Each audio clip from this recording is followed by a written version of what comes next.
കൊല്ലം ജില്ലാ പഞ്ചായത്ത് യോഗത്തിൽ നാടകീയ രംഗങ്ങൾ. പ്രതിപക്ഷാംഗങ്ങളുടെ നേതൃത്വത്തിൽ ജില്ലാ പഞ്ചായത്ത് യോഗം ചേർന്നു. മാനദണ്ഡം പാലിക്കാതെ യോഗ സമയം മാറ്റിയതിനെതിരെയായിരുന്നു UDF പ്രതിഷേധിച്ചത്.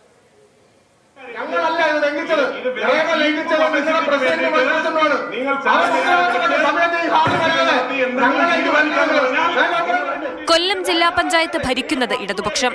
പക്ഷേ ഇന്നലെ നടന്ന പഞ്ചായത്ത് യോഗത്തിൽ അധ്യക്ഷപദം അലങ്കരിച്ചത് കോൺഗ്രസുകാരനായ നജീബ് മണ്ണയിൽ. കഥ ഇങ്ങനെ: യോഗം നിശ്ചയിച്ചത് രാവിലെ 10:30-ക്കായിരുന്നു. കഴിഞ്ഞ ദിവസം രാത്രിയോടെ യോഗത്തിന്റെ സമയം മാറ്റി. 11:30 ജില്ലാ പഞ്ചായത്ത് കമ്മിറ്റി യോഗം ചേരാനാകുമെന്ന് വാട്സാപ്പ് ഗ്രൂപ്പിൽ അറിയിക്കുകയും ചെയ്തു.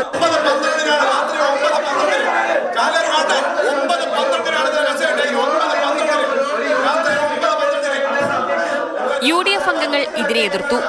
ചട്ടപ്രകാരമല്ല ഈ സമയമാറ്റമെന്ന് ആരോപിച്ചു. UDF അംഗങ്ങൾ 10:30-ക്ക് തന്നെ കൗൺസിൽ ഹാളിലെത്തി. കോറം തികഞ്ഞതോടെ യോഗം ആരംഭിക്കേണ്ട അവസ്ഥയിലായി ജില്ലാ പഞ്ചായത്ത് സെക്രട്ടറി. അങ്ങനെ മുതിർന്ന കോൺഗ്രസ് അംഗം നജീബ് മണ്ണയിൽ അധ്യക്ഷനായി യോഗം തുടങ്ങി.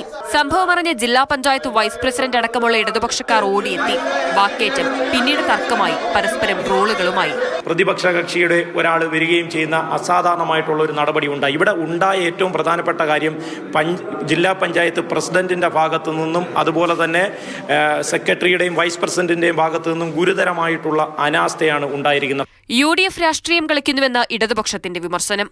എന്നാൽ ചില മെമ്പർമാർ ഒരു രാഷ്ട്രീയ താല്പര്യത്തിന്റെ അടിസ്ഥാനത്തിൽ നേരത്തെ തന്നെ മുൻകൂട്ടി വരികയും പ്ലാൻ ചെയ്ത് കൂടി കമ്മിറ്റിക്കകത്തേക്ക് വന്ന് ഒരു പ്രശ്നം സൃഷ്ടിക്കുന്നതിന് വേണ്ടിയുള്ള ശ്രമമാണ് നടത്തിയത്. അവസാനം ജില്ലാ പഞ്ചായത്ത് വൈസ് പ്രസിഡന്റ് എത്തി അധ്യക്ഷ സ്ഥാനം ഏറ്റെടുത്തു.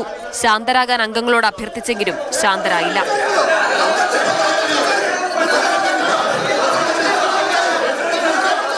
എന്തായാലും പഞ്ചവടിപ്പാലം എന്ന സിനിമയിലെ പഞ്ചായത്ത് യോഗം ചേരുന്നതിന് സമാനമായിരുന്നു ഇന്നലെ കൊല്ലം ജില്ലാ പഞ്ചായത്തിലും അരങ്ങേറിയത്. മാതൃഭൂമി ന്യൂസ്, കൊല്ലം.